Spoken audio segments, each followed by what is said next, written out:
It's September the 26th. Let's read the Bible. Friends, welcome back to this year-long journey from Genesis to Revelation in just 1 year. You know, a few weeks ago, I did the August Q&A with Pastor Ray, and I was looking at the comments afterwards, and one came up from Cuba, a pastor, I believe, who said, watching from Cuba. And I thought, what a miracle the internet is.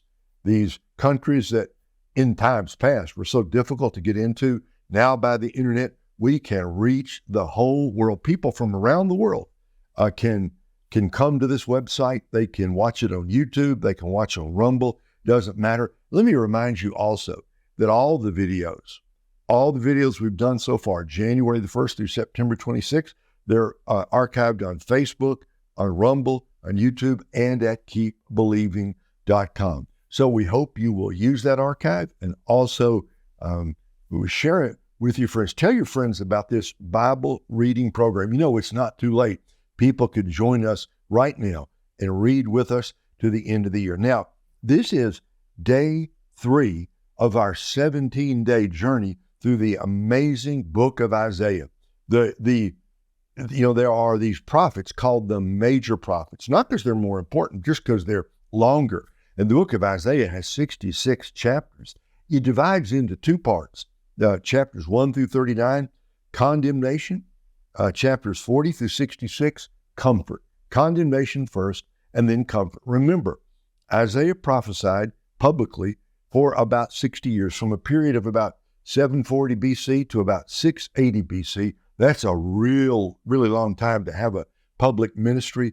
One of the most consequential periods in Israel's history, because in 722 BC, the northern 10 tribes were taken away by the Assyrians. They were assimilated into the Assyrian Empire. They never returned, leaving only Judah, which is Judah and Benjamin. And a great deal of Isaiah is devoted to either a warning, Judah, that they should learn the lessons from what Israel has done, and also just condemning them for their immorality, for their godlessness, for their idolatry. But part of the book of Isaiah also has to do with their surrounding nations. We haven't come to that yet. We'll get to that very quickly. And another part of it has to do with the coming of the Messiah, the birth of the Prince of Peace. And that's part of what we're going to read today. We're going to read Isaiah 9, 10, 11, and 12. And in these 4 chapters, we're going to see very familiar passage that's often recited and quoted at Christmas time. Then there's going to be judgment upon Samaria. That's the northern 10 tribes. And then we're going to come back to the coming of Christ as we get to chapter 11. So let's just begin to read. I think this is a wonderful section of the book. And we always pray, Lord, open our eyes that we might behold wonderful things from your word. Chapter 9. Nevertheless, the gloom of the distressed land will not be like that of the former times when he humbled the land of Zebulun and the land of Naphtali. But in the future, he will bring honor to the way of the sea, to the land east of the Jordan, and to Galilee of the nations. The people walking in darkness have seen a great light. A light has dawned on those living in the land of darkness. You have enlarged the nation and increased its joy. The people have rejoiced before you as they rejoice at harvest time, and as they rejoice when dividing spoils. For you have shattered their oppressive yoke, and the rod on their shoulders, the staff of their oppressor, just as you did on the day of Midian. For every trampling boot of battle and the bloodied garments of war will be burned as fuel for the fire. For a child will be born for us, a son will be given to us, and the government will be on his shoulders. He will be named Wonderful Counselor, Mighty God, Eternal Father, Prince of Peace. The dominion will be vast, and its prosperity will never end. He will reign on the throne of David and over his kingdom, to establish and sustain it with justice and righteousness from now on and forever. The zeal of the Lord of armies will accomplish this. That's the messianic part. Now, judgment on Israel, Samaria, the northern 10 tribes. The Lord sent a message against Jacob. It came against Israel. All the people, Ephraim and the inhabitants of Samaria, will know it. They will say with pride and arrogance, the bricks have fallen, but we will rebuild with cut stones. The sycamores have been cut down, but we will replace them with cedars. The Lord has raised up reasons, adversaries against him, and stirred up his enemies, Aram from the east and Philistia from the west, and have consumed Israel with open mouths. In all this, his anger has not turned away, and his hand is still raised to strike. The people did not turn to him who struck them. They did not seek the Lord of armies. So the Lord cut off Israel's head and tail, palm branch and reed in a single day. The head is the elder, the honored one. The tail is the prophet, the one teaching lies. The leaders of the people mislead them, and those they mislead are swallowed up. Therefore, the Lord does not rejoice over Israel's young men, and has no compassion on its fatherless and widows. For everyone is a godless evildoer, and every mouth speaks folly. In all this, his anger has not turned away, and his hand is still raised to strike. For wickedness burns like a fire that consumes thorns and briars, and kindles the forest thickets so they go up in a column of smoke.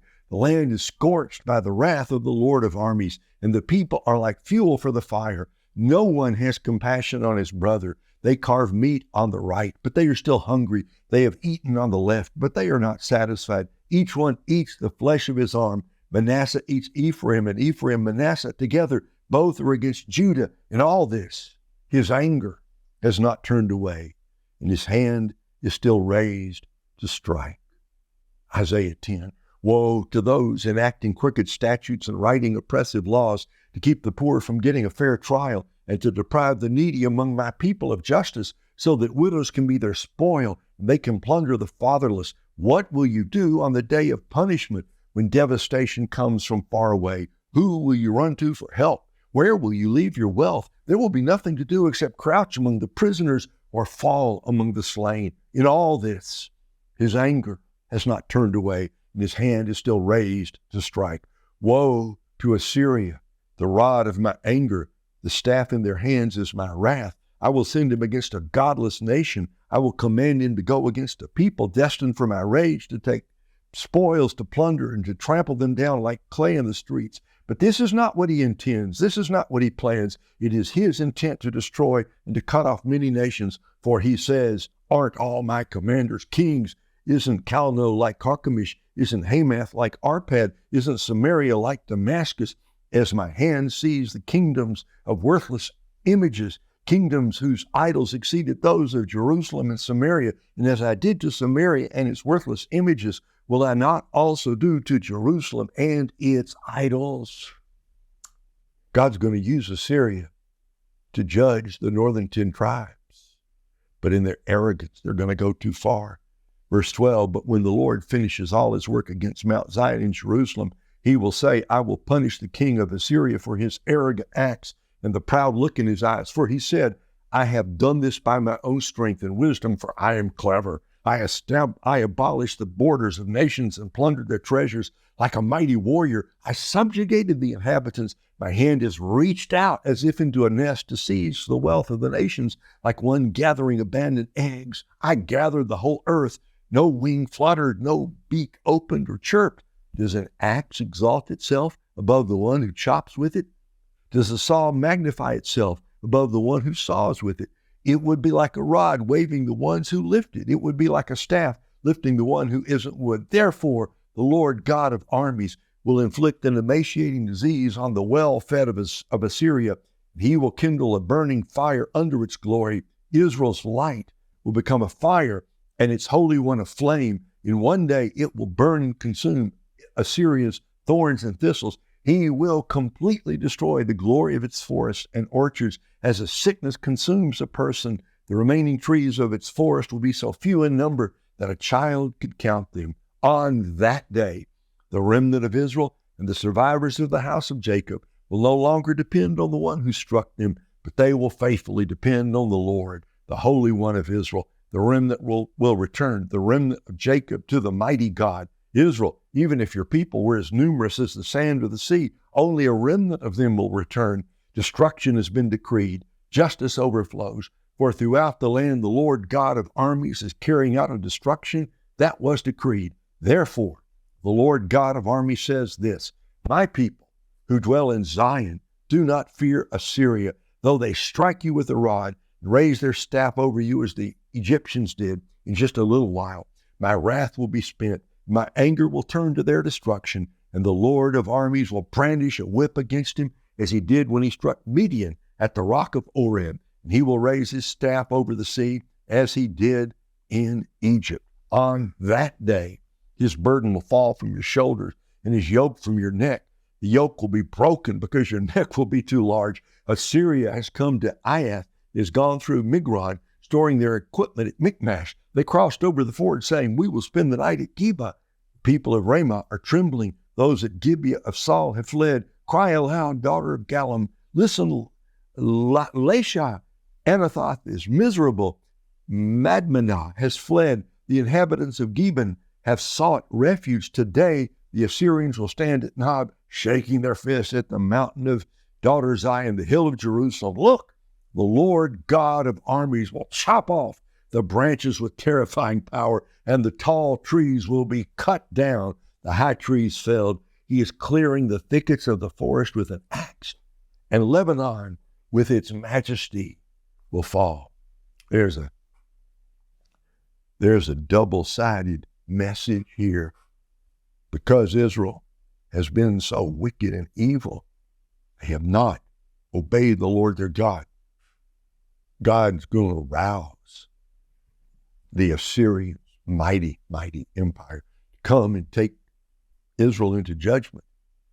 But the Assyrians, like most bad guys, these marauding nations, lifted up with arrogance and pride, will say, see, we're going to conquer the whole earth. And God says, we'll see about that. And he said, you're going to go down. You're going to be used to judge my people. But when I'm through with that, I'm going to judge you. And I'm going to bring a remnant of my people back. God knows what he's doing. Chapter 11, now we're back to messianic prophecy. Then a shoot will grow from the stump of Jesse, and a branch from his roots will bear fruit.